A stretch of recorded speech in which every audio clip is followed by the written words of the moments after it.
My friends, this disaster has grown beyond the choices that individuals make. This is now about our industries and our governments around the world taking decisive, large-scale action.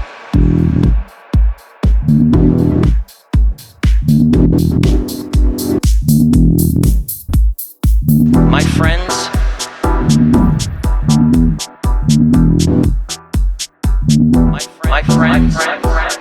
this is the most urgent of times and the most urgent of messages.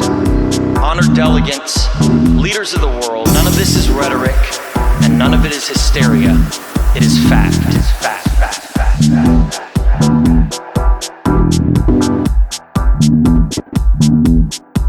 My friends,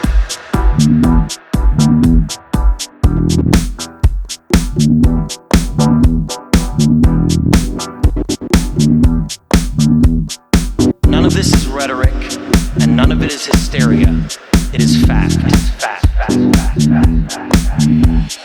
Thank you, Mr. Secretary General, Your Excellencies, ladies and gentlemen, and distinguished guests. I'm honored to be here today. I stand before you not as an expert, but as a concerned citizen. One of the 400,000 people who marched in the streets of New York on Sunday, and the billions of others around the world who want to solve our climate crisis. As an actor, I pretend for a living. I play fictitious characters, often solving fictitious problems.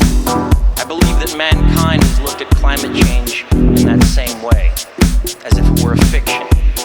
As if pretending that climate change wasn't real would somehow make it go away. But I think we all know better than that now.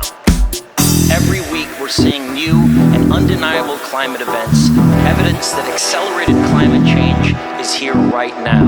Droughts are intensifying, our oceans are acidifying, with methane plumes rising up from the ocean floor. We are seeing extreme weather events in the West Antarctic and Greenland ice sheets melting at unprecedented rates, decades ahead of scientific projections. None of this is rhetoric, and none of it is hysteria. It is fact. But I think we all know better than that now.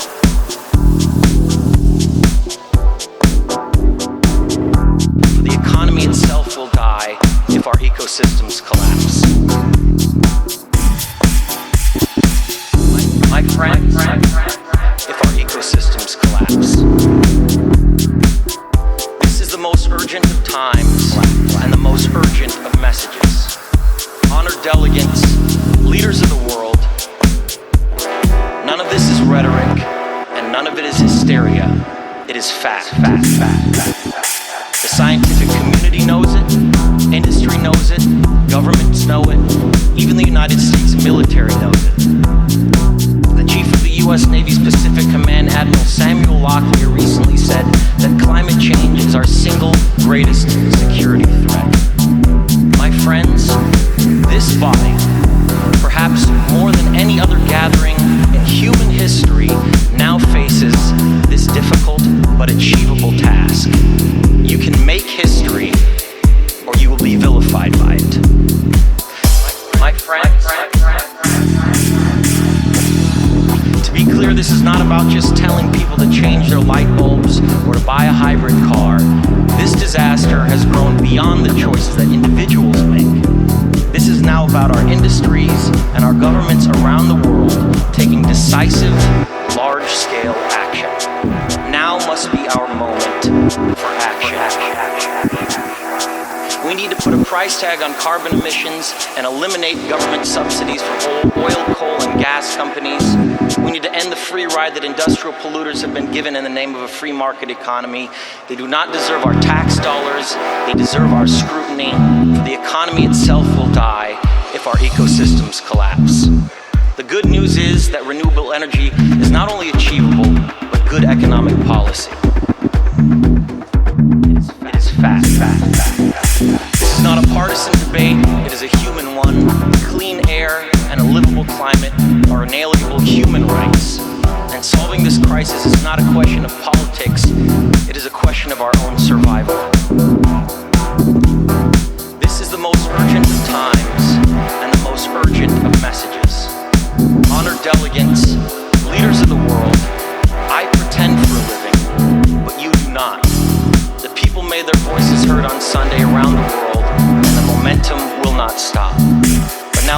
your turn. The time to answer humankind's greatest challenge.